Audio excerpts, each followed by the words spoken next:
আসসালামু আলাইকুম, কেমন আছেন সবাই? আজকে দুপুরে রান্না বসিয়ে দিলাম। আমি আজকে ইলিশ মাছ রান্না করব ডাটা আর আলু দিয়ে। এই তো আমি তেল দিয়ে দিলাম। এই তেলটা ইলিশ মাছ ভাজারই তেল। আমি ইলিশ মাছ ভেজেছিলাম, এই তেলটাই রয়ে গেছে। এখন এই তেলটা দিয়ে রান্না করব। পেঁয়াজ দিয়ে দিব।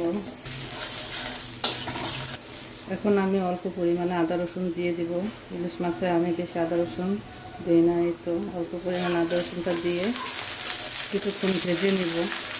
এখন আমি হলুদের গুঁড়া দিয়ে দেব। ইলিশ মাছে সাধারণত সব ধরনের মশলা অল্প অল্প দিয়ে রান্না করলেই মজা হয়। হলুদের গুঁড়ো বেশি দিই না, পরিমাণ মতো দিই। আর অল্প পরিমাণে মরিচের গুঁড়া দিয়ে দিলাম। জিরার গুঁড়া দিব না, ইলিশ মাছে আমি জিরার গুঁড়া দিই না। জিরার গুঁড়োটা দিলে আর ইলিশ মাছের ঘ্রাণটা থাকে না, এই জন্য জিরার গুঁড়া ব্যবহার করি না। স্বাদ মতো লবণ। মশলাটা কষানো হবে, তারপর আমি ডাটা আর আলু দেবো। কিছু কাঁচামরিচ দিয়ে দেবো। ইলিশ মাছ অবশ্য রান্না করতে সময় লাগে না, অল্প সময় হয়ে যায়। আমি স্কুল থেকে মেয়েকে এনে তারপর রান্না করতে আসছি। আজকে আমি সকাল সকাল রান্না বসাই নেই, কারণ আমার শরীর ভালো ছিল না, তাই আমি রান্না বসাই নেই। শুধু ইলিশ মাছটা রান্না করবো আর ডাল রান্না হয়ে গেছে। ডালটা আমার বোনই রান্না করেছে। আমি এখন শুধু মাছটা রান্না করব, তাহলে আমার রান্না শেষ। এখন ডাটা আলু দিয়ে দিলাম। ভালো করে কষিয়ে তারপর ঝোলের জন্য পানি দেবো। তরকারিটা কষানো হয়ে গেছে, এখন পানি দিয়ে দেবো ঝোলের জন্য। মাছ আমি কেটে ধুয়ে লবণ মাখিয়ে দিয়েছি। ঝোলটা ফুটলে তখন দিয়ে দেবো, তারপর মাছটা দিয়ে দেবো। এখন আমি ঢেকে দিলাম। ঝোলটা ফুটে গেছে, এখন আমি মাছ দিয়ে দেবো।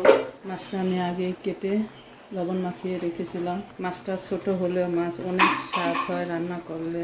ছোট মাছ তো এভাবে আমি মাথা কাটি, এত মজা হয় রান্নায়। আমি আরও 2 দিন আপনাদের সাথে শেয়ার করেছি মাছ ভাজা। এই মাছগুলাই আমরা ভেজে খেয়েছি, অনেক মজা হয়েছে, অনেক ঘেরান আছে। এই জন্য আমি আজকে রান্না করে দিলাম। রান্না করলে অনেক মজা হবে। এখন ঢেকে দিব। এদিকে তরকারিটা হতে থাক, আমি এদিকে চুলাটাও মুছে নিব। একসাথেই তরকারিও হয়ে যাবে আর এদিকে আমার চুলাও পরিষ্কার করা হয়ে যাবে। আমি এভাবেই করি। এই তো মাছ রান্নাটা হয়ে গেছে, এখন আমি নামিয়ে নিব। ঝোল আর কমাবো না, ঝোলটা আলু আছে তো এই জন্য আর কি ঝোল কমাবো না। আলুতে অনেকটা ঝোল কমে যাবে। তরকারি রান্নাটা কেমন হয়েছে আপনারা কমেন্ট করে বলবেন। এখন আমি তরকারিটা নামিয়ে নেব। এই ছিল আজকের দুপুরের রান্না বাড়া। ইলিশ মাছ রান্না করেছি ডাটা আলু দিয়ে, আর ডাল আর ভাত। আজকের মতো এখানেই বিদায় নিচ্ছি। আল্লাহ হাফেজ সবাইকে।